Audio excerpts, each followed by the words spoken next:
Hey, here we are, and we're studying Philippians 1:12 and 13, which reads, "Now I want you to know, brothers and sisters, that what has happened to me has actually served to advance the gospel.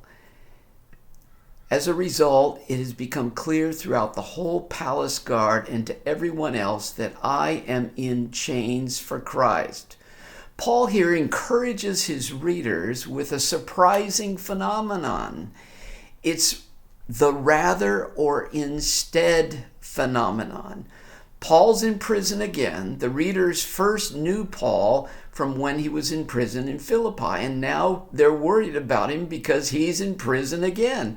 Only this time it's in Rome. He's waiting to appear before Caesar. And he wants to write to encourage them and tell them about the opposite of what you would think or expect has happened. It's the rather phenomenon. Let me draw your attention to the little term in verse 12. It's translated in the NIV, actually. And this term is pivotal, meaning rather, or really, or actually. In other words, you expected one thing, but rather it was the opposite. The readers expected Paul's imprisonment to be a bad thing, but rather it has advanced the gospel. The whole Praetorian Guard, thousands of elite soldiers know about Jesus because Paul is in prison. And that's not what we expected. This is what happened in Philippi when Paul was there. Instead of Paul dying in prison, he sang with joy. There was an earthquake. The jailer and his household were saved, and Paul was released.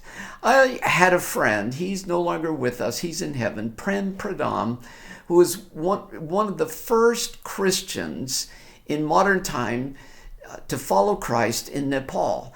And in those days, you were in prison for a year if you shared Christ, and you were in prison for 7 years if you baptized someone to be a follower of Christ.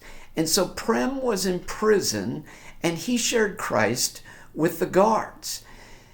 Because of that, they moved Prem to another part of Nepal, another province, where he did the same thing.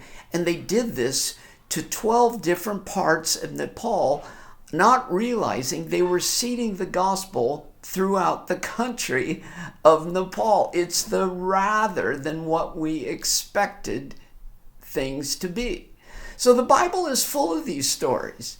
They are summed up best by the words of Joseph in the Old Testament, where he says, "What you meant for evil, God meant for good." And Paul says in Romans 8:28, "We know that in all things God works for the good, for those that love him and are called according to his purpose."